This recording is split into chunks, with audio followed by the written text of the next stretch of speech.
नमस्कार, मी प्रणिता बोरसे. समृद्ध महाराष्ट्राच्या या भागात आपलं स्वागत. राज्य सरकारनं राज्याच्या प्रगतीच्या दिशेनं उचललेलं महत्त्वाचं पाऊल आणि त्याला अनुषंगून घेतलेल्या निर्णयावर नजर टाकणार आहोत आजच्या या भागात. चला पाहूयात. मुंबई महानगर प्रदेशात विविध पायाभूत सुविधा निर्मितीचे प्रकल्प सुरू आहेत. या प्रकल्पांच्या पूर्णत्वामुळे मुंबईचं दळणवळण अधिक गतिमान होणार आहे.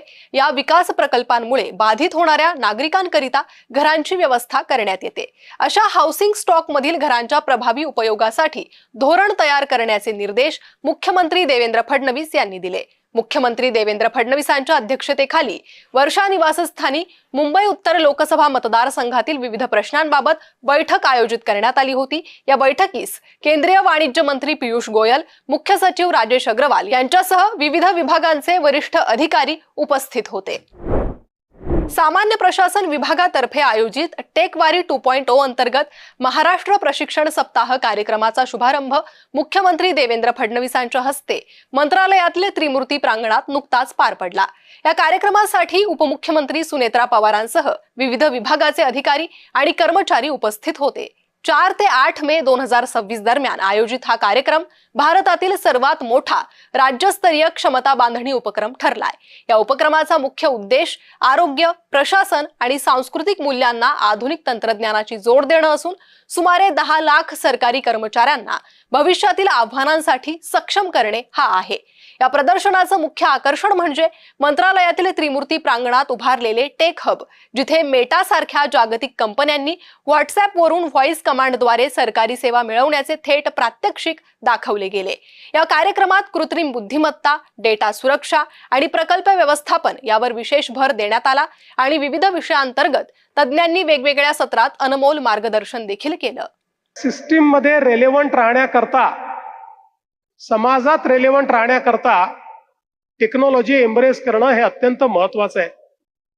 मला अतिशय आनंद आहे की टेकवारी आणि विशेषतः आपण आयगॉटच्या माध्यमातून मोठ्या प्रमाणात जे प्रशिक्षण सुरू केलं आणि त्याचे प्रशिक्षण पंधरवाड्यामध्ये सर्वात जास्त प्रशिक्षण हे आमच्या महाराष्ट्रातल्या अधिकाऱ्यांनी, कर्मचाऱ्यांनी घेतलं, याचा मला अतिशय अभिमान आहे. जेव्हा प्रत्येक कर्मचारी तंत्रज्ञानाने सज्ज असेल तेव्हाच सर्वसामान्यांची कामं वेगाने होतील आणि त्यांच्या तक्रारीचं निवारण जलद गतीने होईल. सांस्कृतिक वारीच्या तालरंग, नादरंग आणि योगरंग अशा कार्यक्रमांच्या माध्यमातून संघभावना वाढवणं आणि तणावमुक्तीवर भर दिला जातोय. ज्याप्रमाणे पंढरीचा वारकरी न थांबता विठ्ठलाच्या ओढीने चालत राहतो, त्याचप्रमाणे आपणही ज्ञानाची ही वारी निरंतर चालू ठेवूया. टेकवारी ही फक्त तंत्रज्ञानाची ओळख नाही, तर ही शिक्षणाची चळवळ आहे. ही मानव संसाधन सुधारण्याची मुख्य मोहीम आहे आणि विकसित महाराष्ट्र 2047चं जे स्वप्न साकार करण्यासाठी हा टप्पा अतिशय महत्वाचा आहे असं मला वाटतं.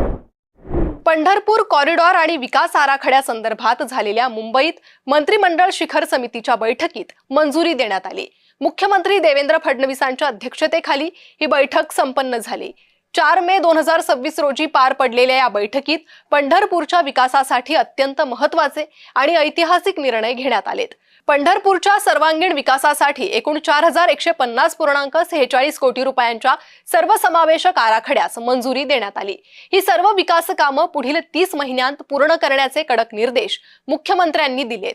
पंढरपूर कॉरिडॉरला मंजुरी देताना भाविकांची गर्दी व्यवस्थापन आणि सोयी सुविधांसाठी पंढरपूर कॉरिडॉर प्रकल्पाला हिरवा कंदील दाखवण्यात आलाय. दरम्यान या आराखड्यातील प्रमुख बाबींवर एक नजर टाकूयात. गर्दी व्यवस्थापन आणि वारकऱ्यांसाठी सुविधा असतील, त्यासाठी 735.80 कोटींची तरतूद करण्यात आली आहे. रस्ते, घाट आणि सुसज्ज पार्किंग व्यवस्था असेल. सुसज्ज रस्ते, घाटांचं सुशोभीकरण आणि पार्किंगसाठी 1387.91 कोटींची तरतूद करण्यात आली आहे. जमिनीचं भूसंपादन आणि पुनर्वसन करण्यात येईल. जमीन संपादन आणि पुनर्वसनासाठी 2026.75 कोटींची तरतूद केली गेली आहे. ठाणे परिवहन सेवेच्या ताफ्यात electric AC double decker bus नुकत्याच दाखल झाल्या.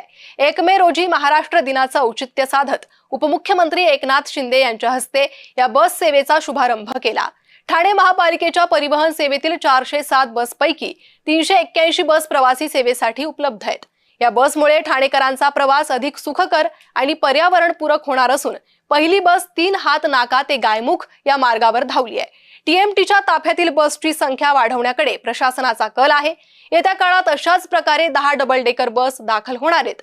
उपमुख्यमंत्री एकनाथ शिंदे यांनी महापालिका भवन ते लुईसवाडी असा या बसचा पहिला प्रवासही केला. या सेवेमुळे शहरातील सार्वजनिक वाहतुकीला मोठी चालना मिळेल. समृद्ध महाराष्ट्राच्या आजच्या या भागात एवढंच. पुन्हा भेटूयात नवीन घडामोडी आणि महत्त्वपूर्ण निर्णयांबाबतच्या नवनव्या बातम्यांसह पुढील आठवड्यातील समृद्ध महाराष्ट्र या आमच्या कार्यक्रमात. तूर्त एवढंच.